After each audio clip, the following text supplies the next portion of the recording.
नमस्कार, मी समृद्धी आणि आज आपण आलेलो आहोत भवानी पेठेमध्ये आणि मी माझ्या पूर्ण फॅमिली सोबत आली आहे पालखी बघायला। तर इथे बघू शकता, हे माझे पप्पा आहे, हा माझा भाऊ आहे आणि माझी मम्मी आहे। आम्ही भवानी पेठेत ज्ञानेश्वर महाराजांची पालखी बघायला आलोय। तर इथे आपण या दादांची पण ओळख करून घेऊयात।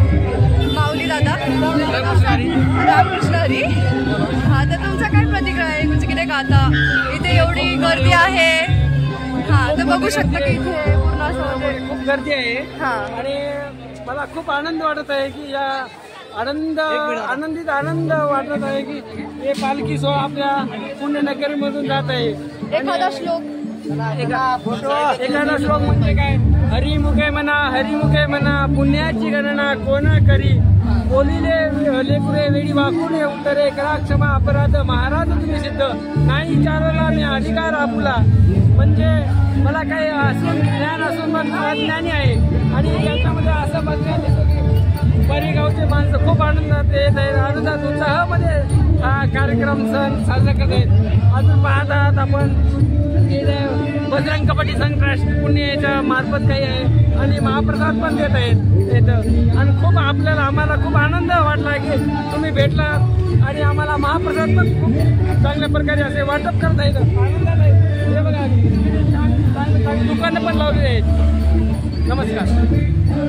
तर दादांनी खूप छान प्रतिक्रिया दिला आणि श्लोक पण खूप चांगला सांगितला। धन्यवाद।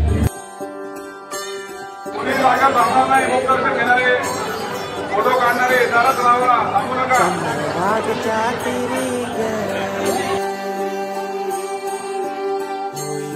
हरी हरी ग तल्लीनयो मरकरी ग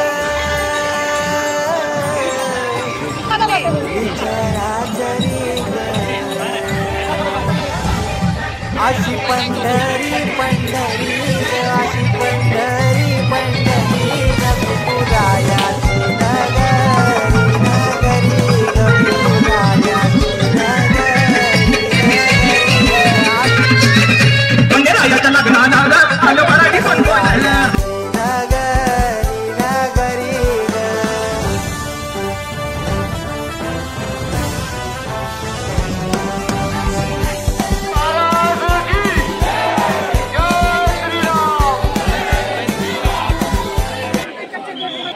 रामकृष्ण हरी। कुठून आलात? मी पुण्यातच आहे। कसं वाटतंय? खूप मन प्रसन्न वाटतंय, खूप म्हणजे असं पंढरपूरला झालं म्हणून। असं आहे का? म्हणजे दर्शनाची लाईन वगैरे कसं वाटतोय? चांगली वाटते। असं आहे का? एक मिनिट। रामकृष्ण हरी, कुठून आला आपण?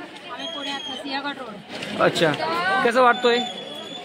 आज सुट्टी असल्यामुळे जास्त गर्दी आहे, एवढी लाईनीत काही